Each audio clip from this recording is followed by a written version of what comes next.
Video kana keessatti kan isinitti agarsiisu hamster combat warroota hojjetan coinii miliyoona 5 kan isin badhaasu daily combat cardidha jechuudha. Daily combat card maayinii keessa erga seentanii booda akkuma asirratti argattan cardiiwwan sadiitu argama. Cardiiwwan kanneen sadii yoo kan argattan ta'e coinii miliyoona 5 isin badhaasa jechuudha. Hamster combatidha. Kanaafiyyuu dailyidha kun dailyidha guyyaa guyyaa irratti guyyaa kan guyyaa har'aa kanaadha. Saatiin kun dhumatuudhaaf immoo saatii 13 fi daqiiqaa 24 naannoo san tafe so dafaatee mo'atana jechuudha. Daily kaardisii kanneen sadeen jechuudha akkaataa ittiin argatanii fi akkamitti immoo badhaasa coinii miliyoona 5 kana argachuu akkaataa ittiin dandeessan isinitti agarsiisa. Karaa ittiin coinii baay'ee ittiin sassaabatan keessa daily combo kaardisiin kun isa tokkodha jechuudha. Hamster combat kanarratti coinii walitti sassaabachuudhaaf kan isin gargaaru keessa jechuudha. Kanaan dura waa'ee hamster combat karaa ittiin argachuu dandeessan jedhee viidiyoon isiniif hojjedhe jira. Viidiyoo san daawwadhaadha. Egaa daily kan guyyaa har'aa immoo akkaataa ittiin argachuu dandeessan taap gochuudhaan karaalee baay'ee isinitti agarsiisee jira jechuudha. Dhaggeeffattoonni kun karaalee 5 isinitti agarsiiseera. Karaalee 5 inni daawwadhaadha. Har'a kan isinitti agarsiisuudhaaf dhufe garuu daily combo dha jechuudha. Daily combo kana badhaasa coinii miliyoona 5 kan argatan jechuudha. So kanas akkaataa ittiin argatan isinitti agarsiisa. Ani meedha channel kan koo Soofuma Raapirraa. Assalaamu alaykum warahmatullahi wabarakatuh. Shama harka fuunee akkam jirtan dhaggeeffattoonni YouTube channel Soofuma Raapir. Bakkuma jirtanitti nageenya kan koo isin haala qabachaa. Warroonni YouTube channel kana afaaraa taatan subscribe godhaa. Video kana immoo like share gochuudhaan hiriyoota keessaniin dhaqqabaadha. Amma yeroo isinirraa fudhadhu gara barnootichaatti. Egaa viidiyoo kana keessatti kan isinitti agarsiisu hamster combat kana irratti badhaasa coinii miliyoona 5 akkaataa ittiin argachuu dandeessanidha. So guyyaa guyyaadhaan isin badhaasa. So guyyaa guyyaadhaan illee viidiyoo isiniif hojjedhe coinii miliyoona 5 kana argachuu dandeessanii haala amma isinitti agarsiisuudhaaf deemu kanaan yoo akka tasaa immoo viidiyoo irratti isiniin hojjetin chaanaala kan kun Telegram irratti daily combo cardii kanneen illee isiniif maxxansa jechuudha. Daily combo kanneen illee step mana amma isinitti agarsiisu kanaan argattan waan ta'eef guyyaa irraa guyyaatti kanarraa kan boruu ta'uu danda'u kan har'aa isinitti agarsiisa. Kanarraa kan argachuudhaaf maayinii keessanii seentanii yeroo hundayyuu daily combo kan argachuudhaaf jechuudha. Cardii kanneen argachuudhaaf maayinii keessanii seentu ergasii sanduuqa sadiitu isiniif dhufa. Sanduuqni sadeen kunimmoo mallattoo gaafiitiin jira. So kan guyyaa har'aa isaan sadiidha.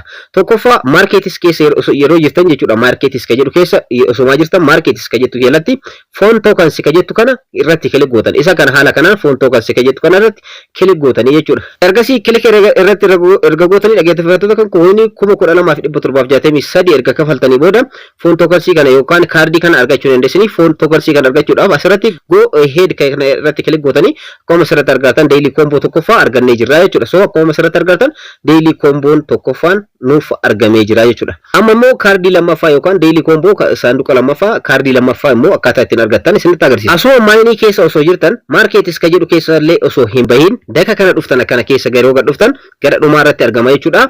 DAO ka jedhu ni argama. DAO ka jedhu kanadha jechuudha kan kaardii lammaffaadha. Isa kanarratti kilik gootanii ergasii immoo dhaggeeffattoota kan akkuma asirratti argatan go ahead ka jedhu kanarratti kilik gootanii coinii 1000 isinirraa hir'isaa jechuudha. So go ahead ni jenna. Akkuma asirratti argatan daily combo lammaffaallee argannee jirra jechuudha. Akkuma asirratti argatan combo daily combo isa lammaffaallee argannee jirra. Kaardii lammaffaallee argannee jirra. Amma immoo isa dhumaatii fi isa sadaffaatu nuuf hafe kanas argachuudhaaf akkana keessa gad dhuftanii marketis ka jedhu kana keessa osuma jirtan gara dhumaarraa ni dhuftanii ergasii immoo keessa erga gad dhuftanii booda maammee coins ka jedhu ni argama. Maammee coins ka jedhu kun haala kanaan akka kiyya kanarratti mallattoo qulfii ofirraa qaba yoo ta'e amma fakkeenyaaf asirratti kilik yoo gootan naaf banuu hin danda'u jechuudha. So kanas bansiisuudhaaf qulfii kana bansiisuudhaaf maal gootanii jala kanarratti akkuma asirratti argatan influencerii levelii 10 irraan gahaa isin jedha. Influencerii levelii 10 irraan gahuudhaaf immoo influencer eessatti argama jechuudha. Dhaggeeffattoota koo PR team keessatti argama. PR team keessanii seentu ergasii immoo influencerii barbaadna jechuudha. Akkuma asirratti argatan influenceriinis illee qulfiidha. Influenceriin illee qulfiidha.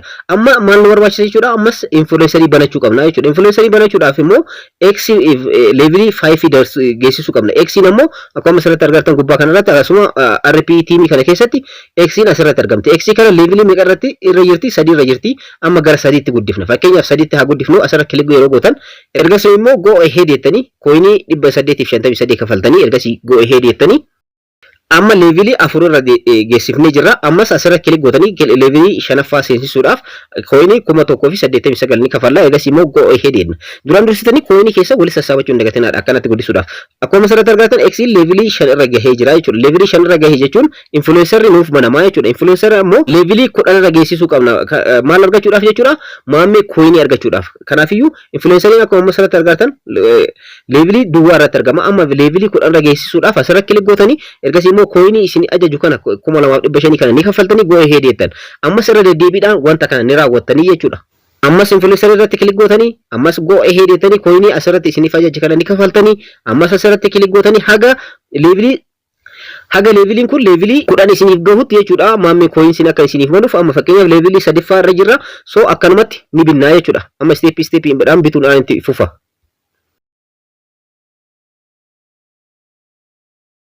Egaa akkuma asirratti argartan influencerii levelii 11 gahee jira akka tasaa jechuudha. Levelii 11 gahee jira. Ergasii immoo amma gara deebina gara marketii sitti deebina. Sababni isaas influencer illee on godhannee jirra. So kanaafiyyuu marketii sitti deebina. Marketii keessa yeroo seenu amma immoo maammee coin on nuuf taati jechuudha. Akkuma asirratti argartan maammee coin on taatee jirti. Mallattii qolfii ofirraa qabdi turte. So ishee irratti kilik gochuudhaan ergasii immoo coinii 2000 ni kaffaltanii ergasii immoo go ahead ka jettu kanarra kilik gootanii coinii 2000 isinirraa hir'isaa jechuudha coinii keessan keessa.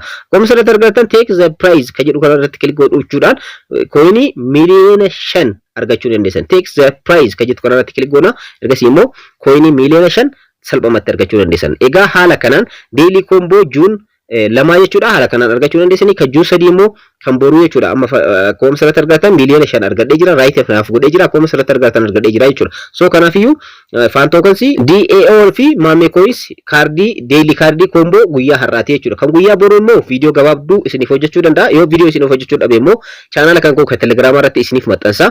My kaardii si kanneen step maamma isinitti agarsiise kanaan barbaadanii fan tokens yoo ta'e fakkeenyaaf akkuma isinitti agarsiise kanaan barbaadanii kan guyyaa boruu isa kaardiiwwan addaati waan ta'eef daily comboon isa boruu jechuudha. Kaardiiwwan sanillee isiniif maxxansa chaanala kan koo Telegram irratti chaanala kan koo Telegram argachuudhaaf immoo chaanala linkii kanatti fayyadamtanii add soofuma app jettanii search yeroo gootan soofumar media kan jedhu chaanala kan koo kan Telegram isiniif dhufa achirra seenuudhaan salphumatti illee information yerootti gadi isiniif lakkisaa jechuudha. So guutumaan guutuutti viidiyoon kana dura isiniif hojjedhe jira. Karaa ittiin coin itti waliin sassaabachuu dandeessan jedhee viidiyoon hojjedhe kan kana dura jira.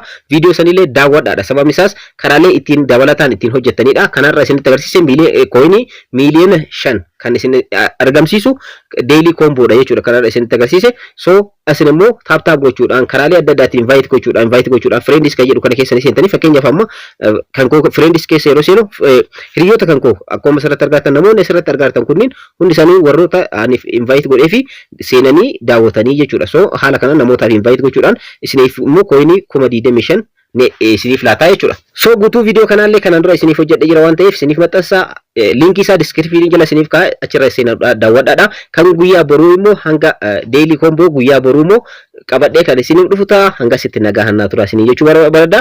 Yeroodhaan walitti sassaabachuudhaan daily combo kana yeroo hamster kombaatiin kun listi ta'etti karaa tooniitiin akka kafalanidha kan ibsanii gara chaanala Telegram isaaniitiin karaa tooniitiin kafalanii. So tooniin immoo blockchain keessatti ni argama waan ta'eef salphumatti gara walletii keessanitti illee coin walitti sassaabattan kana yeroo listi ta'etti gara walletii keessanitti dabarfachuu dandeessanii jechuudha. Dhaggeeffattoota koo salphaadha. Step-dhaan information jiru isiniin dhaqqaba. Kan guyyaa irraa asirratti mul'ee jira. Warroonni YouTube channel kanaaf haaraa subscribe godhaa. Viidiyoo kana immoo like, share gochuudhaan hiriyoota keessanii dhaqqabaadha. Viidiyoo biraatiin hanga walitti deebinutti horaa bulaa.